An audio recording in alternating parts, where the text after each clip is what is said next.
Modern life style అన్నది క్రమంగా ఆరోగ్యాన్ని చాలా దారుణంగా పాడు చేసేస్తుందండి. బయటికి చూడడానికి చాలా చక్కగా ఉంటుంది కానీ ఈ మోడర్న్ లైఫ్ స్టైల్ అన్నది క్రమంగా లైఫ్ అన్నది చాలా ఇబ్బందుల్లోకి దారితీస్తుంది.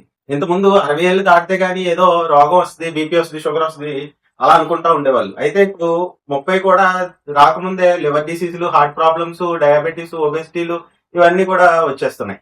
బాడీ అన్నది యాక్చువల్ గా డిజైన్ అయింది ఇటువంటి లైఫ్ స్టైల్ కోసం కాదండి, మూమెంట్ ఉన్న లైఫ్ స్టైల్ కోసం. పూర్వం జనం చూసినట్టయితే బాగా ఎక్కువ ఫిజికల్ వర్క్ చేస్తూ ఉండేవాళ్ళు, అలానే నేచురల్ ఫుడ్ అన్నది తీసుకుంటూ ఉండేవాళ్ళు, అలానే హెల్తీగా వాళ్ళు సన్లైట్ కి ఎక్కువ ఎక్స్పోజ్ అవుతా ఉంటారు. అయితే ప్రెసెంట్ జనరేషన్ ఏంటంటే కుర్చీలకి పరిమితం అయిపోయారు, మూమెంట్ అన్నది సరిగ్గా ఉండడం లేదు, అలానే ప్రాసెస్డ్ ఫుడ్, జంక్ ఫుడ్ ఎక్కువ తీసుకుంటున్నారు, అలానే ఫోన్లకి ఎక్కువ ఎడిక్ట్ అయిపోయి ఉంటున్నారు. సిట్టింగ్ అన్నది న్యూ స్మోకింగ్ అన్నారు, అంటే కూర్చొని ఉండడమే ఒక స్మోకింగ్ చేసిన అంటే ఒక సిగరెట్ తాగిన దాంతో సమానం అంటున్నారు. అంటే అంత దారుణం అనమాట ఈ కూర్చొని ఉండడం అనేది. ఈ ఆఫీస్ రూమ్ లో కూర్చుంటున్నారు, ఇంటికి వెళ్ళి కూర్చుంటున్నారు, ఏదైనా ట్రావెల్ అప్పుడు కూర్చుంటున్నారు, అలానే ఏదో ఫోన్లు చూస్తూ అలా కూర్చొని ఎక్కువ సేపు ఉంటున్నారు. వల్ల క్యాలరీస్ అనేవి బర్న్ అవడం లేదు, బ్లడ్ సర్క్యులేషన్ అనేది సరిగ్గా ఉండడం లేదు, మజిల్ వీక్నెస్ అనేది బాగా పెరుగుతుంది, అలానే ఇన్సులిన్ రెసిస్టెన్స్ ఇటువంటివి వస్తున్నాయి. అది ఒబేసిటీకి, బ్యాక్ పెయిన్ కి, హార్ట్ ప్రాబ్లమ్స్ కి, లివర్ ప్రాబ్లమ్స్ కి అన్నిటికి. అంచనా చూసినట్టయితే ఒక జిమ్ ఒక గంట చేసినా సరే అది సరిపోదు అనమాట. ఒక 10 గంటలు కూర్చున్న దానికి ఒక గంట జిమ్ చేసిన దానికి బ్యాలెన్స్ అయిపోతుంది కానీ కాంపన్సేట్ చేయలేకపోతుంది. అది కంప్లీట్ గా మారిపోయింది. ఇంత ముందు రోజుల్లో నేచురల్ ఫుడ్ ఎక్కువ దొరుకుతూ ఉండేది. అంటే ఈ అన్నెసరీ రిఫైన్డ్ ఆయిల్, ఈ రిఫైన్డ్ షుగర్స్, ఎక్కువ షుగర్స్, ఈ unnecessary junk food, packaged food కాకుండా నేచురల్ ఫుడ్ అనేది ఎక్కువ దొరుకుతూ ఉండేది.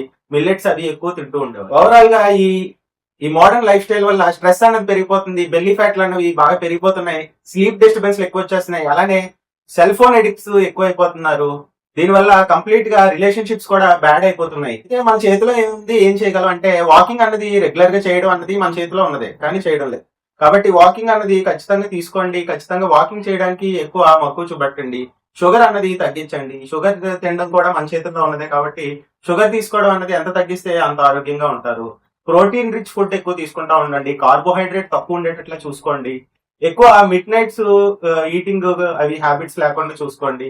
ఎప్పుడైనా నిద్ర మిడ్ నైట్ ముందే ఎర్లీగా పడుకోవడానికి చూసుకోండి. ఇంటేక్ అన్నది ఎక్కువ ఉండడం చూసుకోండి. వాటర్ బాగా తాగుతూ ఉంటుంటేనే మీరు ఆరోగ్యంగా ఉండగలరు అనమాట. ఎక్సర్సైజ్ అన్నది రెగ్యులర్ గా ఉండాలి. ఎక్సర్సైజ్ రెగ్యులర్ గా ఉంటేనే మీరు ఆరోగ్యంగా ఉండడానికి ఆస్కారం ఉంది. స్క్రీన్ టైం అన్నది ఎంత తగ్గిస్తే అంత ఆరోగ్యం మీకు, మీ పిల్లలకు కూడా. అలానే స్ట్రెస్ అనేది మేనేజ్ చేయడానికి మెడిటేషన్స్ కానీ ఇటువంటివి చేస్తా ఉండండి. రెగ్యులర్ హెల్త్ చెకప్స్ అన్న కూడా చాలా ఇంపార్టెంట్ అనమాట. ఇప్పుడు నేను ఇవి చెప్పినవన్నీ కూడా మీరు అలవర్చుకుంటే ఇటువంటి మన సోకాల్డ్ మోడర్న్ లైఫ్ స్టైల్ నుంచి మీరు బయటపడచ్చు, ఆరోగ్యంగా ఉండదు. మోడర్న్ లైఫ్ స్టైల్ అనేది చాలా కంఫర్ట్ ఇస్తుంది కానీ అది తెలియకుండా మీకు సైలెంట్ గా డిసీజెస్ తీసుకొస్తున్నాయని గమనించుకోగలరు. పెట్టుకోండి, ఈ వీడియోల వల్ల నేను చేస్తున్న ఈ చిన్న హెల్ప్ ఒక్క హ్యాబిట్ గానీ, గుడ్ హ్యాబిట్ గానీ మీరు అలవర్చుకుంటే మీకు పెద్ద మేజర్ రిస్క్ డిసీజెస్ నుంచి మీరు రేపటి రోజు బయటకు రాగలరు.